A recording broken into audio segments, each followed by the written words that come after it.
Because there are individuals, even in government, in all sectors of government, who now take their children to school on the basis of money corruptly acquired. They live in houses that are corruptly acquired. They do everything on the basis of things that are acquired through corruption. So when you want to stop it, they are going to kill you. They are going to ensure that you are neutralized. These are the people that you are fighting against, because these are individuals whose conscience is dead, and they are going to do anything on earth to prevent you.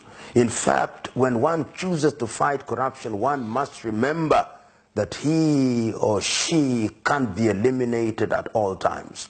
And what President Buhari, and indeed any other president in the world, must do is to recruit the population.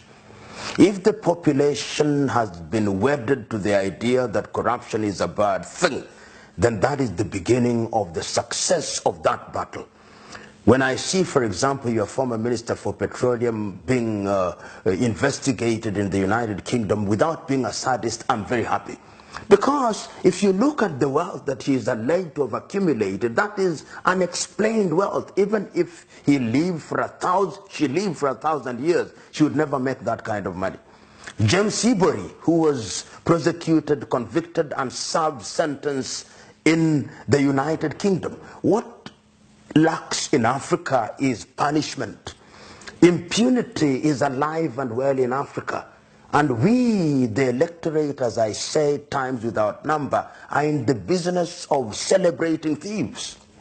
We must stop. Yesterday, Barrister Farana said it very well, that we camouflage theft by giving them nice English names: money laundering, fraud, embezzlement, and all those veneers that make them look as if it is some kind of nice game. Let us call these men and women by the right name. They are thieves, stealing on an industrial scale. They are murderers. And once we begin to call them like that, and they have a mark of Cain upon their forehead, and we shun them.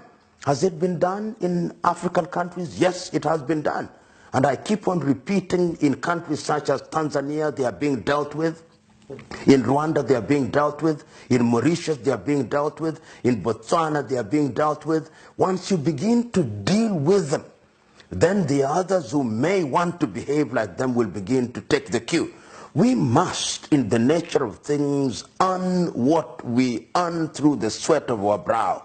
That is the only way in which Africa will realize their potential. Many of these individuals who are in positions of leadership in Africa don't want to leave because they are thieves. And they are scared. They are scared that if they left office, they would be prosecuted. And my view is that they should be prosecuted. You know, individuals such as Hissène Habré, who we know what he did, was it in Chad, are a good example to the leadership that impunity will not thrive.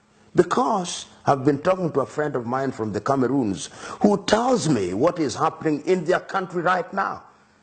And other African countries are blind to it. It doesn't even occupy the headlines of the neighboring newspapers, of the country's neighbors' newspapers. Yet the Cameroon now should be in the same position as we see the conflict in Catalan in Spain. Yet we are attacking it in page 13 in newspapers in Nigeria, in Liberia, and other countries. The time has come that Africa must learn and realize that the world is not bothered about Africa. The world is only bothered about Africa when they want to take the resources of Africa. Then they bother. They want oil, they bother. And I'm using the word bother in a very deliberate fashion, not in the traditional orthodox fashion. They bother when they want to take our timber. They bother when they want to take our bauxite, when they want to take our cocoa, when they want to take our uranium. But they don't bother about us. They come to our continent without disrespecting the elephant, and they want to preserve the elephant so that they can come and watch the elephant. But they don't care if 100 Africans die. They want to preserve our monkeys. They want to preserve our leopards and our other animals, but they don't care about us. To them, Africa is a zoo of sorts. And until the day that we Africans realize that we are on our own, we are going nowhere. And very soon they are going to shut us out, if they have not shut us out already. We'll not go to the United States of America, we'll not go to Europe, and I'm happy that we are being forced to stay in Africa. Let us stay in Africa and build Africa. I mean, what does Africa lack in terms of resources?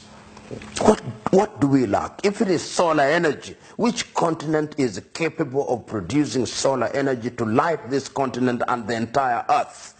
If it is hydroelectricity, what can we not generate? If it is minerals, if we wanted to make bombs, if we should, where do they get their uranium from? If it is timber, what don't we have? If it is human resources, we are 2 billion of us.